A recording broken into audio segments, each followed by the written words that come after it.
এই প্রেক্ষাপটে world federation of trade union তৈরি হয়েছে কিছুটা সংক্ষিপ্ত আকারে হলেও বলেছি।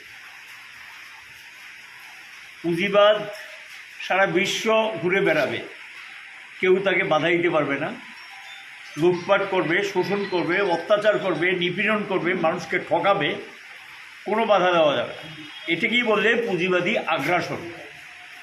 পুঁজিবাদী আগ্রাসনে এখন সাম্রাজ্যবাদী আগ্রাসনে পরিণত হয়েছে।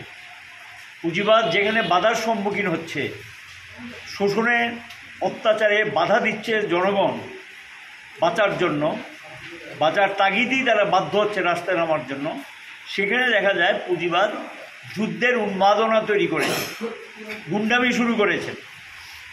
ইসরায়েল যা করছেন এখন প্যালেস্টাইনের উপর, লেবাননের উপর, এখানে আবার এখন ইরান, সবটা মিলিয়ে দেখা যাচ্ছে সাম্রাজ্যবাদ তার আগ্রাসনকে ধরে রাখার জন্য, টিকে থাকার জন্য যুদ্ধের আশ্রয় নিচ্ছেন। একটা উত্তেজনা সারা বিশ্বে তৈরি করছেন দক্ষ সমাজতান্ত্রিক দেশগুলো। এটা গোটা দুনিয়ার মানুষ জানে সমাজতন্ত্রই একমাত্র বিকল্প, সমাজতন্ত্র একমাত্র মানুষকে রক্ষা করতে পারে।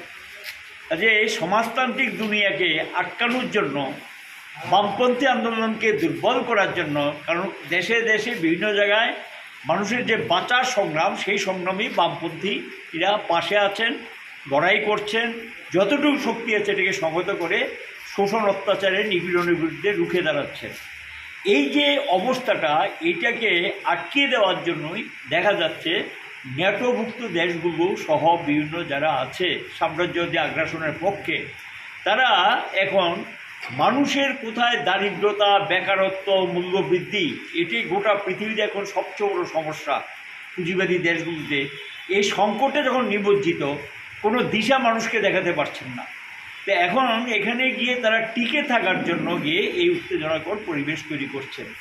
আমাদের শ্রমজীবীদের কাছে এখন মূল লড়াইটা কি?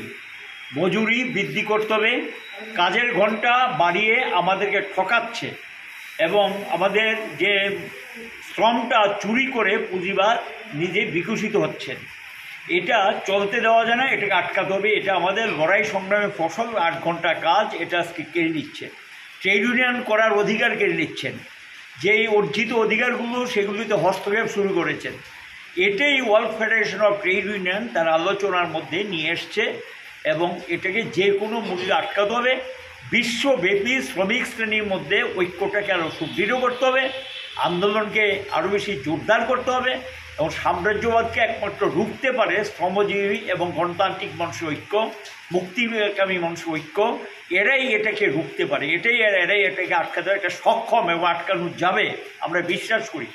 এর মধ্যে আমরা দেখলাম বেশ কিছু দেশে পরিবর্তনের সূচনা হয়েছে।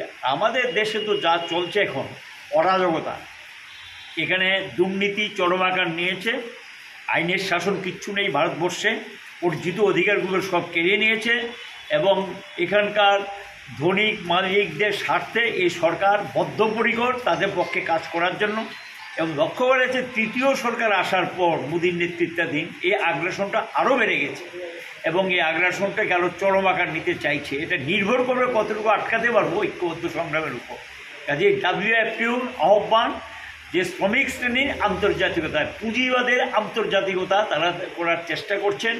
আমরা মনে করি শ্রমিক শ্রেণী আন্তর্জাতিকতাই একমাত্রই পুঁজিবাদের এই আগ্রাসনকে রুখতে পারে এবং রুখা সম্ভব। এই দৃঢ়তায়, এই মানসিকতা নিয়ে WFTO আজকে সারা বিশ্বে এই দিনটাকে যথাযথ মর্যাদা সহকারে পালন করছেন এবং এই দিনটাতে তারা শপথ নিচ্ছেন আগামী দিনের লড়াইয়ের তীব্রতা আরও বেশি কত শক্তিশালী করা যায়।